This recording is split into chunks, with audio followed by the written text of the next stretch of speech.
how do you convince people to join whatever you were doing? Because not only had you needed to convince them, because like they would see you as a as a peer student. Of course. So how do you convince them that what you were doing was worthwhile for them? And yeah, so like walk us through what you told them exactly and how you convinced them. Well, yeah, sometimes I'd be pitching, especially as a freshman, sophomore, upperclassman. So you're right, it really is a pitch. And I could look back at that and say, wow, that's really when I first started to hone in on the importance and value of a perfected pitch. And that comes with, you could read all the books you want on it, and as engineers, you could become subject matter experts. But the reality is, until you do it,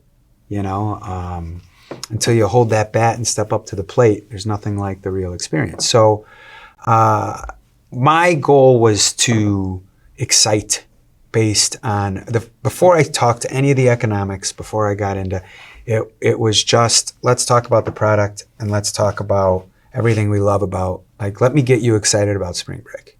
Let me get you, which, by the way, I could do just the same, and let me get you excited about painting.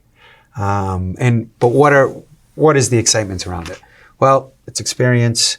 Well, it's resume building because you're going to be a manager as a sales rep. We're framing it differently than just you're going to be intimately involved in the numbers, in the pro forma, in the goals. I'm not just feeding you because my goal is to get you invested in it, because that's how I'm going to beat the nationals. They're going to be read this, watch this training video or manual. Click on this link and learn about us in 28 minutes. So I'm going to provide a much more intimate presentation, get you sort of excited about the idea of success. So that's what it is. It's as much as it is about familiarizing yourself with the product. And we'll just keep returning to it, but between spring break or painting, the products are very different. But let's talk about success. That's something where we can all get, I don't know what you think about spring break, and I don't really care what you think about painting.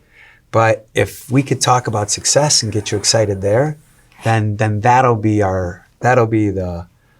formula or a theme as a baseline. So that's, and I think as college students, we could probably go outside and all over campus, engage positively with people interested in the conversation of success. The product may probably, well, I shouldn't say probably, but it might not matter as much. We'll get to the product. Let's just talk about, allocation of our time and resources. Let's set up a meeting. Let's rent out a classroom and set up a meeting, and each of us go and find 3 or 4 friends and talk about, a student-born company started here on campus that if we meet some goals together, if we're in this together as peers, then maybe this will be more worthwhile than whatever shekels we make at the end of it. So was the promise or the incentive just the promise of future success? I think the incentive was the excitement of success. We're college students, and we have our food cards and our class schedule, but maybe we are entrepreneurs. Maybe we're more than that. Maybe we go out on Green Street on Saturday night, and or maybe we go to the basketball game on Thursday, but maybe also we're business professionals. And maybe, I just think that idea of, I understood my audience because I was a part of it, and I kind of knew what excited me about it. And I thought, I bet you there's a lot of people on a campus of higher learning where, while we may have different backgrounds, we have similar goals. Right. And so let me tap into that. And really, I would start 10 companies, little. Companies sounds, they were duly organized in the state of Illinois, but a company can be two people, as you guys know. And so a lot of different, and really what we'd talk about is just analyzing a market. We're in a marketplace. There's 40,000 consumers plus 10,000. What are their interests?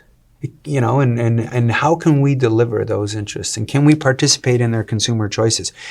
I could talk about that forever. And I think there's a lot of people. I think the three of us could talk about that for a while. And we don't really know each other at all. But just that's where we were.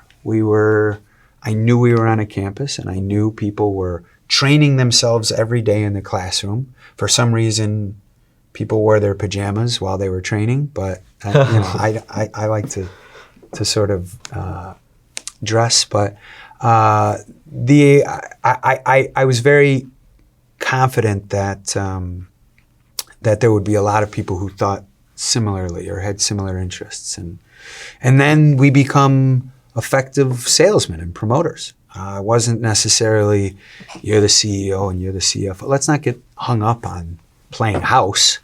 Let's talk about being peers and activating a base. So.